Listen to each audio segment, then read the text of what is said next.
রাত গভীর হওয়ার পর শ্বশুর আমার দরজায় কড়া নাড়লেন এবং আমাকে বললেন, বউ, আমি বাথরুমে পড়ে গিয়েছিলাম এবং আমার কোমরে ব্যথা হচ্ছে। যদি তুমি একটু মালিশ করে দাও, তাহলে আমার একটু আরাম হতে পারে। তারপর আমি আমার শ্বশুরকে আমার বিছানায় শুইয়ে দিলাম।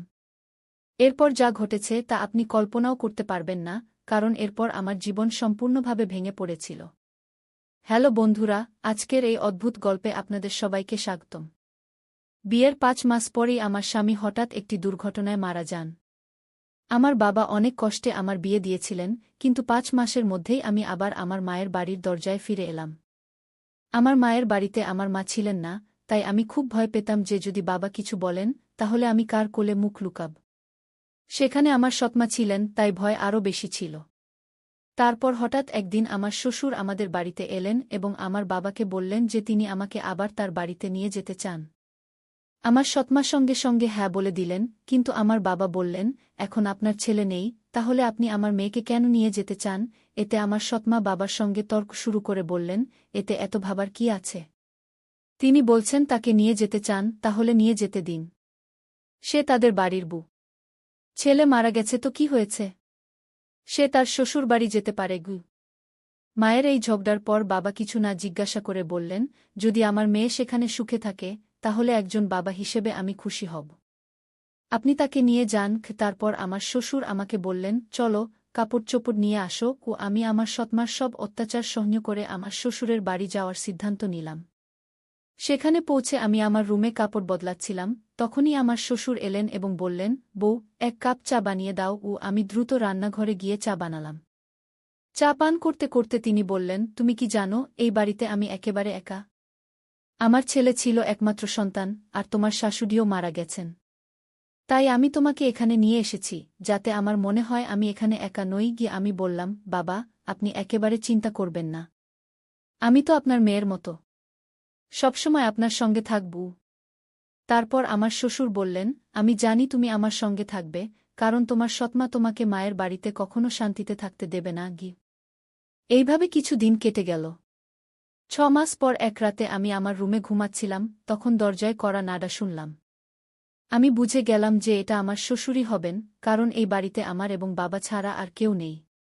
আর রাতের অর্ধেক সময় কে দরজায় কড়া নাড়বে? আমি ভাবলাম হয়তো বাবার কিছু দরকার আছে, তাই দরজা খুলে দিলাম।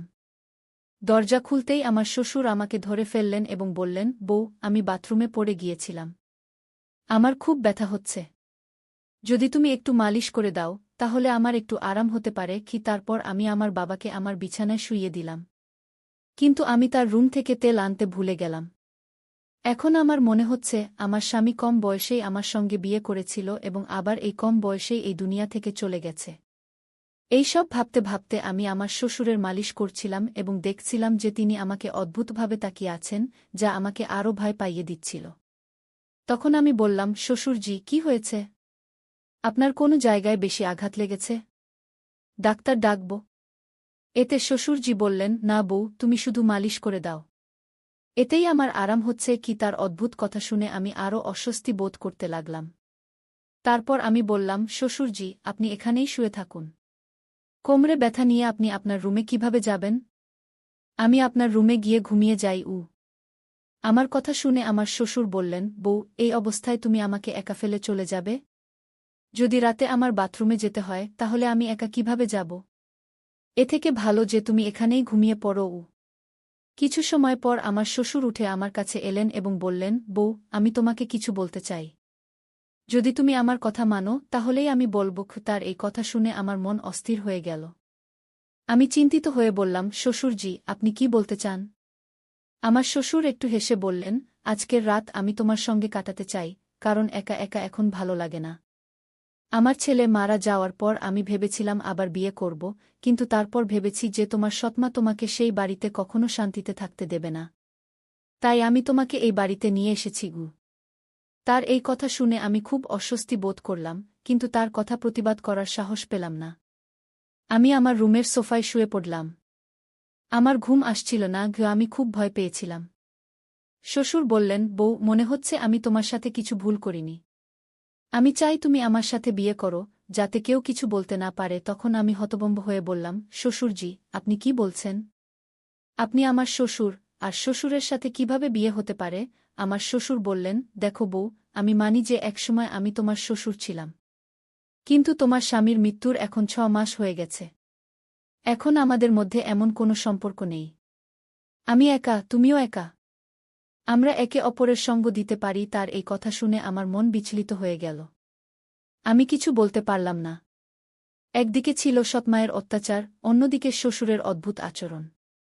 রাত কেটে গেল এবং পরের দিন সকালে আমি শ্বশুরের কথাগুলো নিয়ে অনেক ভাবলাম। আমার অবস্থা বিশ্লেষণ করলাম।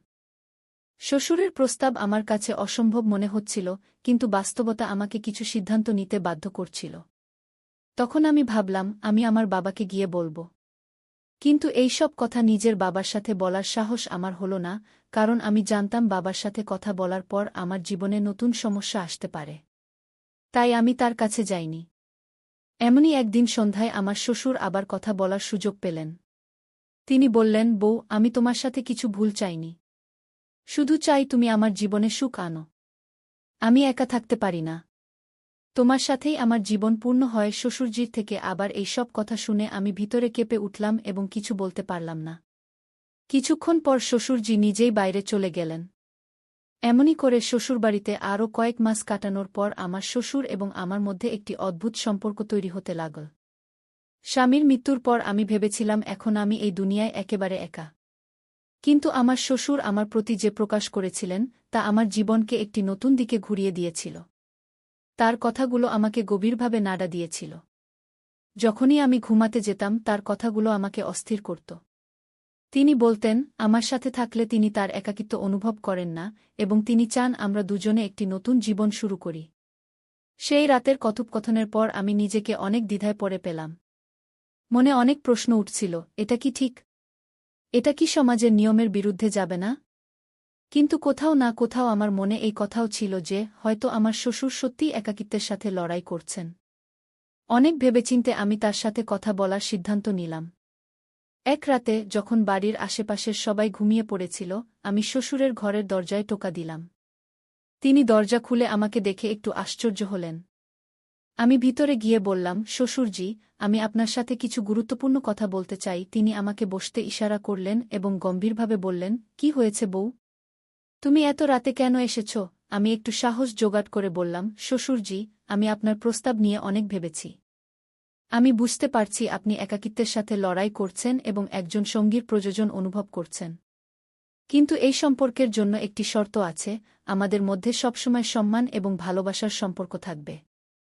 আপনি আমাকে মেয়ের মতো সম্মান দেবেন, আর আমি আপনাকে বাবার মতো সম্মান দেব। তিনি আমার কথা মন দিয়ে শুনলেন এবং কিছুক্ষণ পর বললেন, আমি তোমার শর্ত মেনে নিচ্ছি। তোমার সম্মান সবসময় বজায় রাখব। তার এই কথা শুনে আমার হৃদয়ের বোঝা একটু হালকা হয়ে গেল। আমি তাকে আমার সম্মতি দিলাম। তারপর কয়েকদিন পর আমরা একটি ছোট অনুষ্ঠানে বিয়ে করলাম।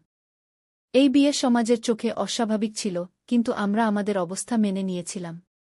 বিয়ের পরের দিনগুলো আমার জন্য খুব চ্যালেঞ্জিং ছিল।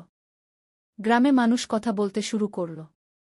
আত্মীয়স্বজন আমাদের থেকে দূরত্ব বজায় করতে শুরু করল। কিন্তু আমরা এই সবের পরোয়া না করে আমাদের জীবন এগিয়ে নেওয়ার সিদ্ধান্ত নিলাম।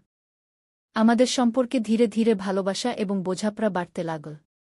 শ্বশুরবাড়িতে যেখানে আগে আমি নিজেকে অস্বস্তি বোধ করতাম, এখন সেই বাড়ি আমার নিজের মতো লাগতে শুরু করল।